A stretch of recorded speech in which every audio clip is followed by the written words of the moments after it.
Today on Megadad's Live, Konami brings the fear with Silent Hill F.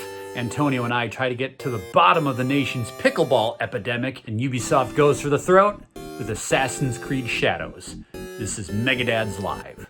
It's been a week. We took a week off for spring break. Spring break! Did you have a good spring break? Did you do anything for spring break? Oh, yeah. I went down to Florida, Daytona Beach. Yeah. You know, I showed the tatas on videos. to the Girls Gone Wild cams, and it was a great time. I came back with chlamydia. It seems weird that feels like something's missing. Oh, shit. You had to do it. Shit.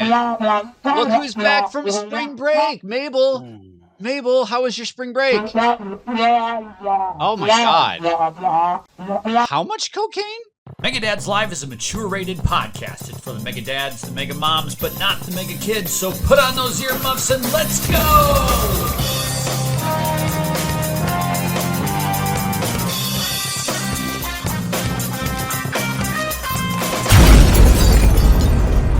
Talking right off the bat, we don't normally do headlines on this show anymore because it's not a very timely podcast, but this just happened. I want to talk about Silent Hill F. They had a Silent Hill transmission, which is basically, it's weird because it's like Konami as a company doesn't do a whole heck of a lot right now. They're doing a lot of remakes and reboots. They just dropped the Suikoden 1 and 2 remaster. Of course, they've got Metal Gear coming out. And Silent Hill is almost like their big new property in the moment. So they have this dedicated direct called the Silent Hill Transmission. They've done a couple of these now.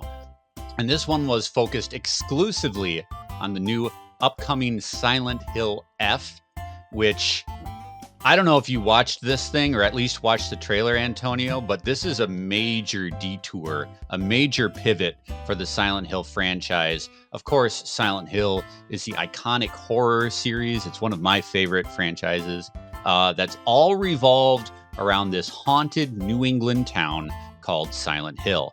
And every new game in Silent Hill is about a new person who gets drawn and sucked into the curse of this town. They get lost, they have to fight monsters, they have to overcome their personal traumas. And the whole core, the whole backbone of this series is the town itself, Silent Hill.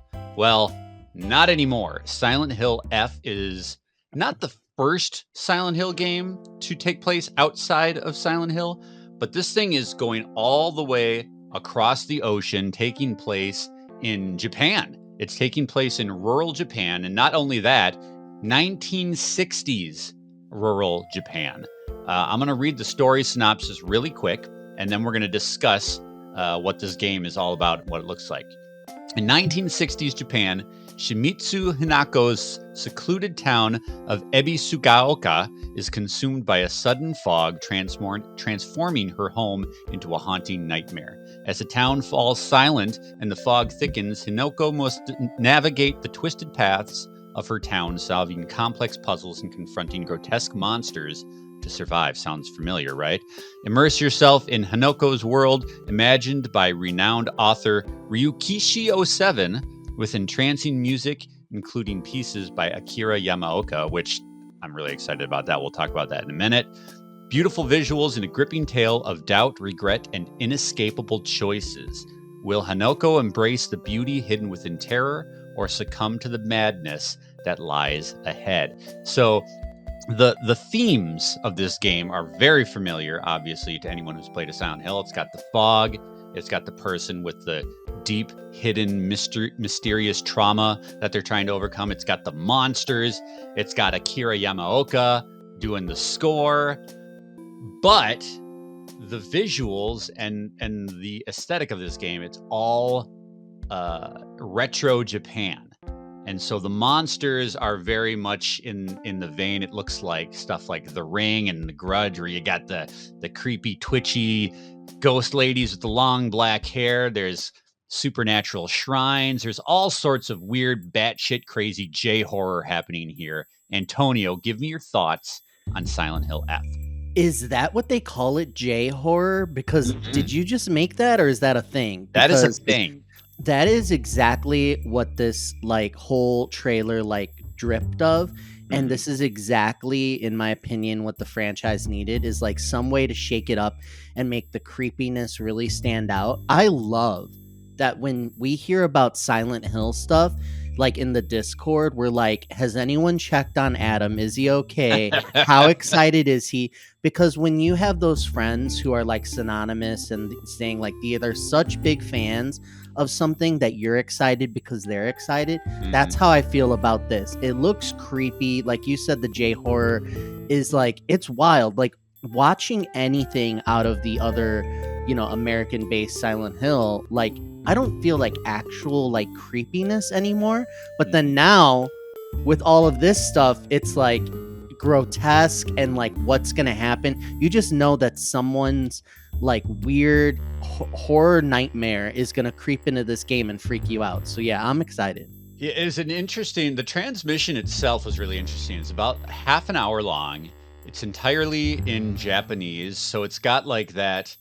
For those of you who've watched like a Nintendo Direct or even like a Capcom showcase, you kind of know how the Japanese presentations are way different than the Western ones.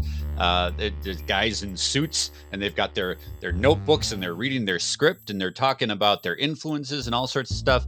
They really dive into the influences around this game. And what's really interesting for a guy like me who's played this game since the PS1 era, right? Like since 95, I grew older with like this franchise, and to see new younger blood making these games and talking about their influences and their favorite Silent Hills in the past, it's like these are guys that are like younger than me, right? And they're like, oh yeah, I remember playing the first one as a kid on the PS1. And they talk a lot about Silent Hill 2, which of course just had a massive rollout with the remake. That game was phenomenal and made such a huge impact for not only Konami but like the trajectory of the series. People were wondering if this franchise would come back in a meaningful way. They had the Silent Hill short message, which was kind of lukewarm reception, right? Like people thought it was okay, but You enjoyed it, right? I loved it a lot. I thought it was great, but it was a very truncated experience. It was only a few hours long, and it was exclusive to PlayStation 5, so not a lot of people played it. But then Silent Hill 2 Remake came out, and that thing got accolades. That thing got incredible scores. People were buzzing about it on social media. It was my number 3 game of the year last year. And so now we know that there is like an appetite for this game. Silent Hill F, like you said, is taking a whole new path. Very excited to see how this game rolls out. I will say that I'm a little bummed that they spent 30 minutes talking about this game and we got no gameplay. We got a lot of backstory about like what it's about and the inspirations, and that Akira Yamaoka, which of course is the series composer, he's coming back for part of the score. We got all sorts of talk about the game, and then we got this trailer, which was really cool, really awesome, and set the stage, but there wasn't any gameplay there. I was gonna say at certain points, because I was looking for that, it kind of looks like that's like those things in like God of War, like where you walk up to something. Yeah, it's and like the transition point. Yeah, the transition point where you know it's going to trigger into the cutscene. So I think with the engine that they're using, it's entirely possible that we did get snippets of like what it's going to look like as you're walking just before something happens. There's a part where she's going up into like a dark alley, and right before she sees this like twitching girl and stuff. And it's just, I think that might have been a point. And then also later, you could tell it's the transition right before she opens a door, maybe. Like there's a couple points where I think that the graphics might be that good, because that's what I was going to say. I was very impressed by the graphics that we saw. And I want to say that these days, we know that trailers can lie, but it does give a feeling of what they're going to be going for. And I thought that it looked really good, and I hope it gets somewhere around there. Yeah, and honestly, with it being a Silent Hill game, there's probably not going to be too many surprises as far as like, there's not going to be a lot of new mechanics, right? You kind of know there's going to be puzzles, there's going to be some light combat, probably melee based. So yeah, it's probably very representative of what the game is going to be.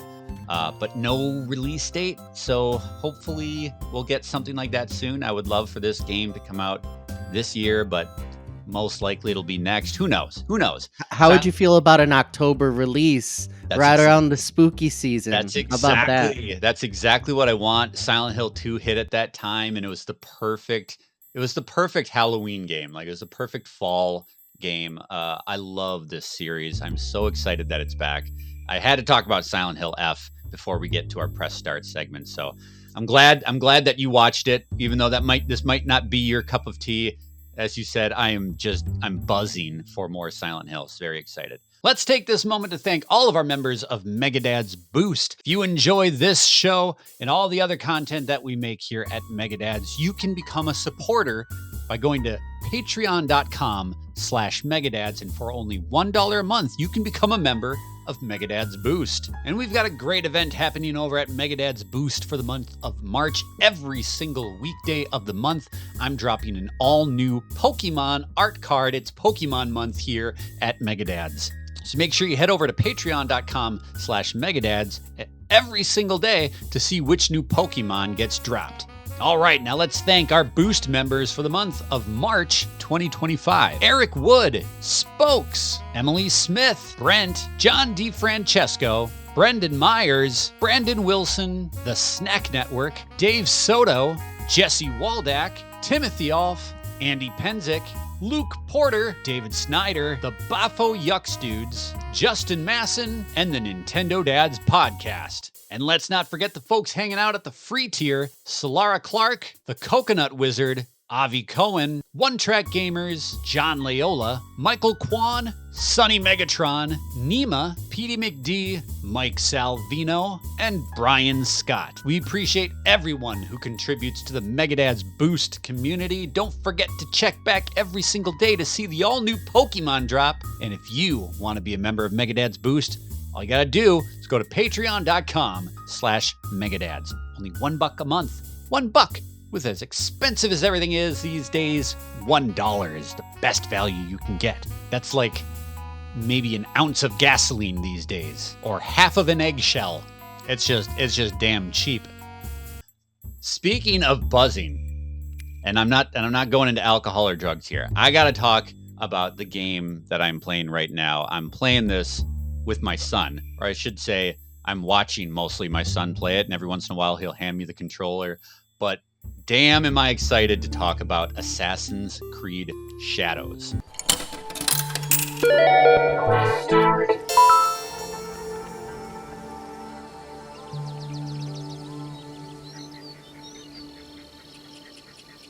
Now, Assassin's Creed is a storied franchise. This game goes back way back.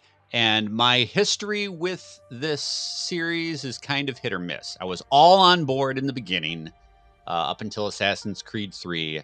And then the monotony of a new Assassin's Creed every year, I tapped out.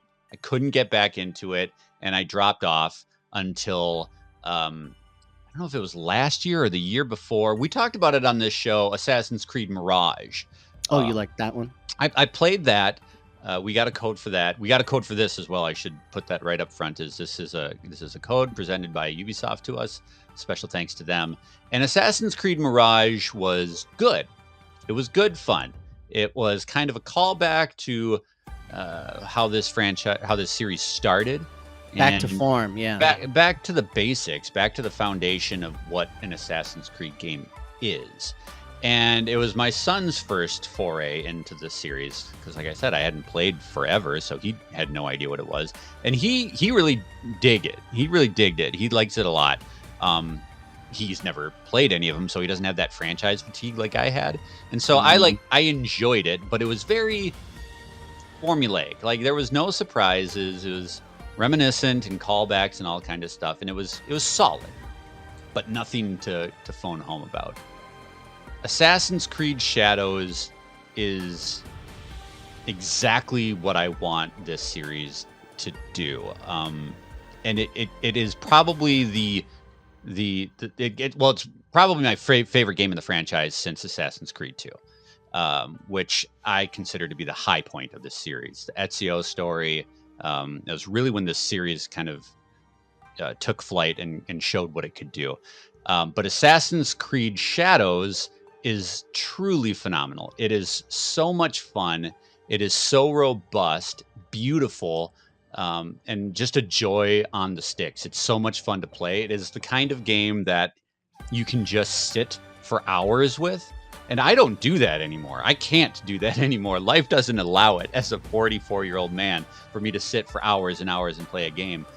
But last night, my son and I were sitting in the living room, just passing the controller back and forth and back and forth. And we probably clocked a good 2.5 hours with my wife sitting on the couch watching, having a good time, which that also says something because she doesn't often sit and watch us play these games, but it's such a great sandbox experience.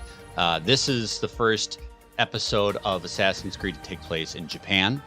It's feudal Japan, and you are taking the role of two characters, a ninja character and a samurai character, and they play completely differently. And at a certain point in the game, you are given the option to kind of toggle back and forth between them to really take advantage of their perks for the situations at hand. It's, as far as the gameplay itself goes, is very familiar. Again, it's an Assassin's Creed. You kind of know what you're going to get. Huge open world, littered with things to do.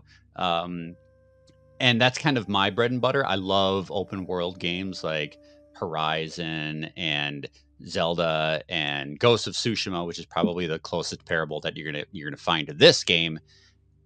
I just love exploring this world. It's so different. This is kind of like the biggest difference to me is the world of Assassin's Creed Shadow versus like Assassin's Creed Mirage or Assassin's Creed 2 and all that stuff. Is those were such densely packed cities.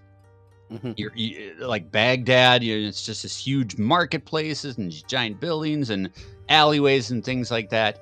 And in feudal Japan, it's a lot of smaller villages and lush like forests. Yeah, lots of forests, bamboo marshes. It's just so much, the world feels more organic. In between the pockets of civilization. So you get on your horse and you leave a village and there's rivers and lakes and mountains, and it's such a different experience going between those points of interest. You'll find little hidden shrines and caves and things like that. And it's so much fun to explore the in-betweens.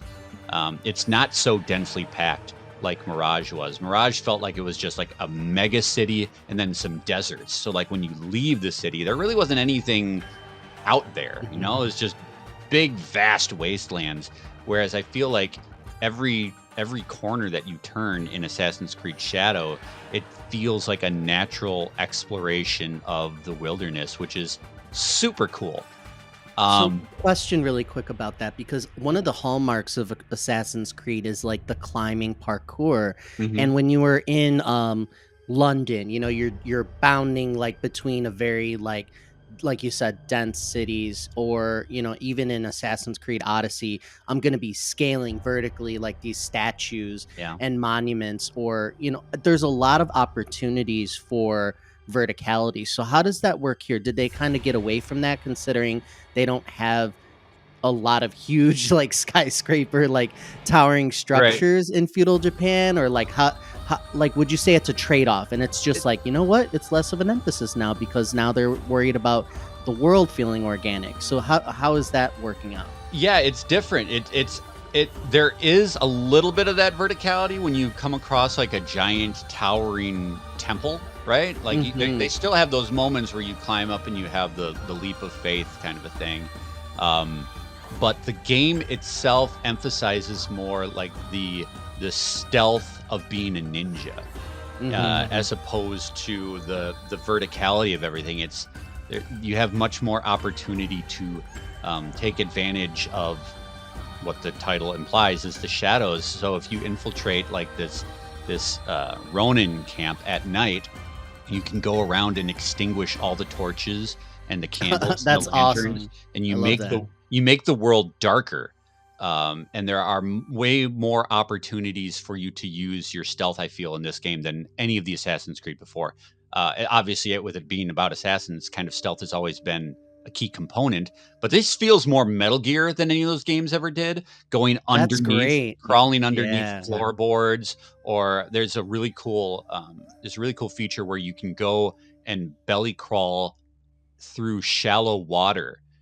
So you can go underwater, and your character will take a bamboo reed and stick it like a snorkel through the top of the water. That is awesome. So you lay in wait under the water with your bamboo shoot going through, and so you're breathing underwater, waiting for a guy to approach, and then you jump up and you stab him and you pull him into the water.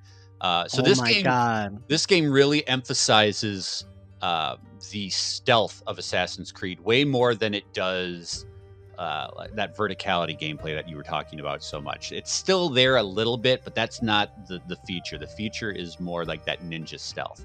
Now, that being said, there's another character in this game who is absolutely not a ninja. He's a samurai. And this dude is a good 1.5 feet taller and 200 pounds heavier than your ninja character.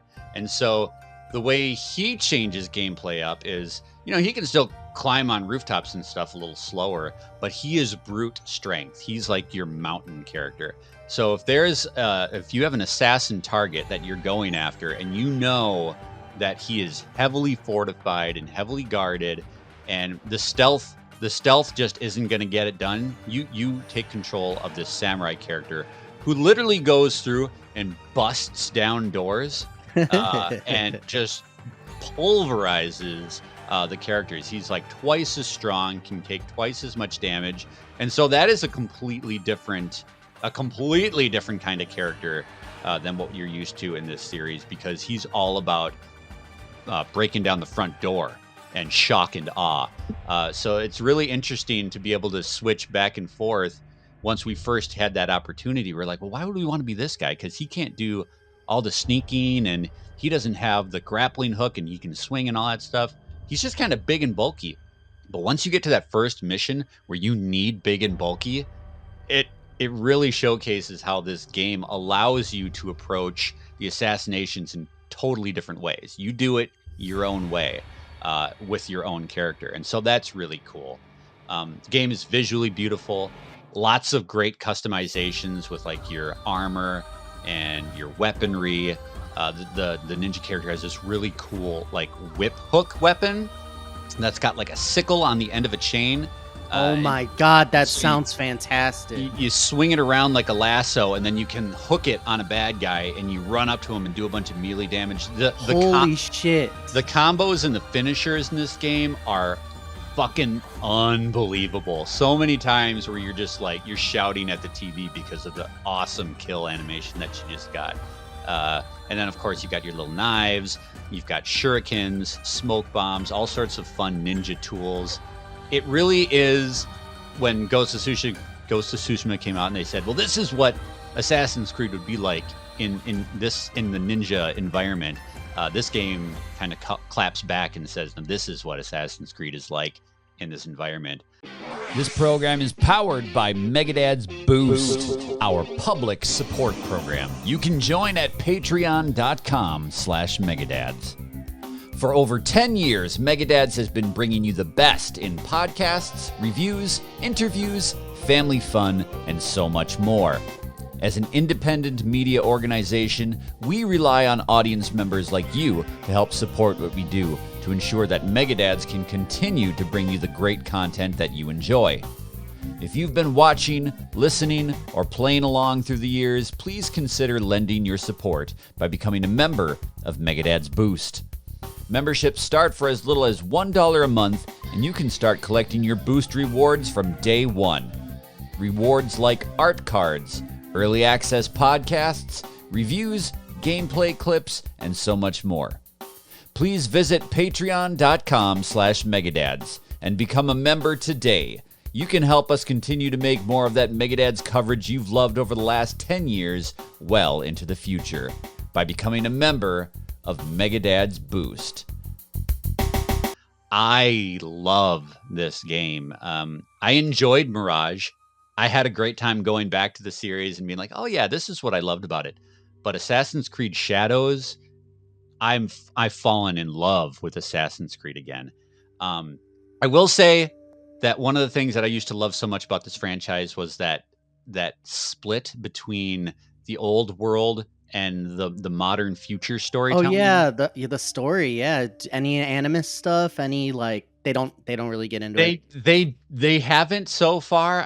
I'm probably like 6 hours into this game, and it really takes the same approach that Mirage did, and what I've heard that the game series has really done over the last several installments of like you're in the Animus. The game tells you you're there, but there's no jumping into the future to talk about the mystery and the subplot there. So I am continually bummed that Ubisoft has walked away from that storyline because that to me was my favorite part of those old games was It's the premise. It's like, why it's are the we doing whole this?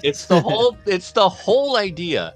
But what this game does do, which is really kind of cool and it's kind of a nod to that is, and this might not be a big deal for some people, but I found it really cool and creative, is when you load the game, the menu, the loading menu of the game has a timeline. And so it's got this whole timeline and it says Assassin's Creed Shadows, press X to launch the game. But if you toggle on that timeline, it pulls up Odyssey, it pulls up Origins, it pulls up Oh, Mirage, shit. and you bounce back and forth on this timeline. It's a launcher. So And you could go to that game. You Yeah. can load the other games. Like, we have all these games for you that we created in different it's a great idea. It really is. That's really fucking clever. It's cool. Yeah, it shows like the continuity of kind of what's going on. Yeah, The unfortunately, it doesn't have like the classics, so you can't go and play Altair at CO, which is kind of a bummer, but understandable. But I just found that so goddamn cool. It's like, oh, maybe you want to jump into Valhalla, and you can just go onto that spot in the timeline. They should and launch include the games grayed out, is what they should do, Yeah. and just be like, hey, we can't. The big question about this game is going to be the duality between the characters, because the skeptics and the previews of people were talking about they almost like they gave you two characters because they didn't know what they wanted to be, and it was kind of more of an identity crisis. And a lot of people seem to be like you, very much about, this is an Assassin's Creed game. The stealth character makes more sense and is more fun. Whereas the brutal, like, action, a lot of the people, like the people who played Valhalla, it's like, are you more of a brute? Is that what this series is? Do you think that the problem there is solved by them just constantly giving you the choice? It's like, okay, you don't like the bruiser, don't play the bruiser character. Or, like, so you obviously did enjoy the assassin ninja better, but do you think that there's gonna be some negativity around just the fact of, oh, there's another character, why is he there? Or did you always find yourself going back to the samurai? Well, so I will say that this game is massive. This game is huge, and I'm only about, like I said, 6 hours in. So my ability to select the samurai, whose name is Yasuke, I've only had that for a few hours. I think Cool. it appears that this game's storyline, which is serviceable, it's Assassin's Creed. It presents itself to give you a reason to run around and kill folks, right? So your mind's not going to be blown by the storyline. But what I'm really enjoying is the dynamic between the two characters. When they do come together, there's a camaraderie there. You can see a budding relationship there, and I think your tendency to switch to what character you want to use is also going to be balanced by how you relate to these characters as that story unfolds. He's a very interesting character who is a samurai who has lost his master and kind of joins forces with you to really find a purpose in this land. He's an African American samurai who came over as a slave, so he's got a really interesting backstory. And so it's not just the gameplay, why you're going to pick one or the other, but the characters themselves are really starting to flourish and expand the more I play the game. So that's, like a good RPG, you want to play your favorite character to get the most out of their story, kind of a thing. We last night did an assassination mission where we were infiltrating this big fortress, and the game kept tagging off between which character you were playing, not by choice, but by necessity. Oh, so wow. you had to be the ninja to hop over the fence to kill the guards on the outer perimeter to then unlock the big gate to let the bruiser in. Then you switch to the samurai. The game puts you in the boots of Yusuke to bulldoze through the armada who is waiting beyond that section. And then it switches back to the ninja, and you kept going back and forth as the game is showing you, this is why you want to be this character in this situation. Oh. This is why you want to be this character in this situation. And then when you get to the target, there's this badass cutscene where they show these two fighting side by side, and he's on the ground with his huge samurai sword, and she's perched on the top of this temple with the moon behind her. And then the game pauses and says, who do you want to kill the target? And then you take control of that character and do the boss fight. So the game is dope. The game is very smart about recognizing the differences here. And they know you're going to want to be one character for one situation and one character for another. And then they layer on the actual story and the character performances to kind of give you that connective tissue to who you're playing as. So I'm so excited to continue. I'll give it to them. I'm glad that they're trying it, because that to me sounds like they're putting some effort into the giving you the choice, as opposed to it kind of being like an afterthought. So I really hope that it all melds well for people. I'm super excited for everything you described about the assassin, about the ninja gameplay. It sounds really good. I haven't been into an Assassin's Creed game where I enjoyed the setting and combat enough to really pull me since like Odyssey. I kind of bounced off of Valhalla, and it's time for them to find the secret sauce again, and I hope that their experimentation with this one kind of kicks them off and bring the Animus stuff back. We like the sci-fi aspect of it. Like, what are we doing here, guys? I really want them to, and it kind of seems like the further they go, the less interested they are in pursuing that avenue. But goddamn, that was so interesting. I loved that future stuff. But Assassin's Creed Shadow, if you are a lapsed Assassin's Creed fan, take it from me, who also was an incredibly lapsed fan. This is the perfect time to jump back into this series, even if it is just for this one game. As these are all getting so great at being standalone experiences, Assassin's Creed Shadows is an absolute gem. It is a return to form. And we'll have a review further down the road. We'll have a gameplay Thursday for you on the YouTube channel. Stay tuned for more coverage on this incredible game. The place to be for Megadads socials is the Megadads Discord, where you can engage with your favorite Megadads as well as other friends of the Megadads every single day in our stress-free and welcoming social space. When you're a member of our Discord, you will get alerts for all of our content drops, so you never have to miss a review, a podcast, or a hot take. Partake in our fun weekly Megadads holidays like Waluigi Wednesday and Final Fantasy Sunday. Megadads Discord is fun, free, and follows you wherever you go. Join us today and become part of the conversation. And that sound means it's the end of this episode of Megadads Live. It's time for the caboose, where we give you a recommendation of something outside the world of video games that we think you might enjoy. And for me, like I said, spring has come. And for me, that's always a time for new shoe season. We went shoe shopping this last weekend. I need a new pair of kicks to break in before we go to Tokyo in June.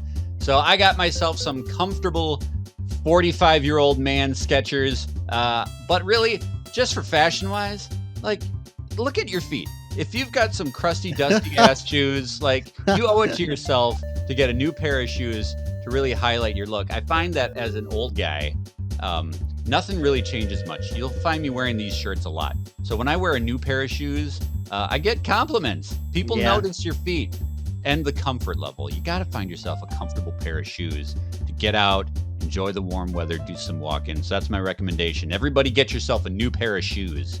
Do you ever put the additional like Dr. Scholl's like gel pad at the bottom of shoes, or do you try to like buy the shoes that are already naturally comfortable?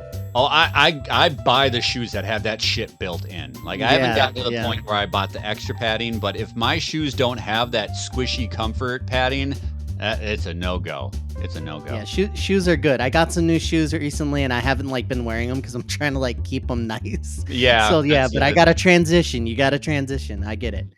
My caboose is getting out there for some recreational activity. I joined a floor hockey league. My Did you? sister got us into it. Like my family played floor hockey throughout our whole lives. So like my brothers and sisters, my parents would run like a league out of one of the like Chicago like park houses. So we played for years, and now we're finally getting it back out there. So we're playing like very experienced teams of like all, you know, like adults and stuff that have been playing for years. So they're like running around us, like passing all crazy, and we're like out there like trying to like find our lungs and like our footing because it's been years. Like my dad's playing, you know, he's 60 something. It's just like, you know, I'm trying. Like I've been losing weight as part of our like fitness challenge, and I've been running and I've been on the bike and I've been like doing stuff. Good but for it's you. still hard. But Yeah. you really want to get your blood pumping and your heart moving, because if you can get to that point where when you do some like good exercise and some sports maybe, and you're not like really hurting and feeling like you're dying as it's happening, it does feel good, you know, as I'm running around, and you know my chest isn't burning anymore when I run. Like it's really great. So get out there, everybody, find a sport or a hobby. Where we play hockey, there's a pickleball like league and bunch of pickleball. Oh man. I've never seen live pickleball. I've never seen so many people. All you hear is the tapping of the ball, like all around this place. And I'm like, this is wild.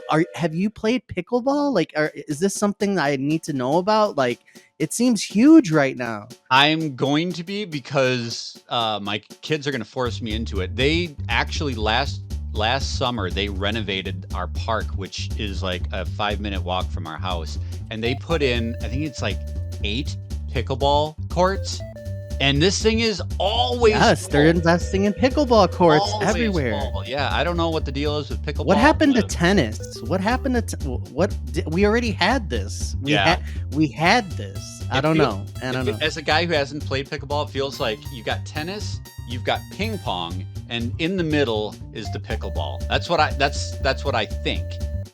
But I'll get back to you in the course of the summer, because there's no way I'm going to get through another year without investing in some pickleball hardware, because my kids, every time we go over to the park, it's pickleball, pickleball, pickleball. So whatever.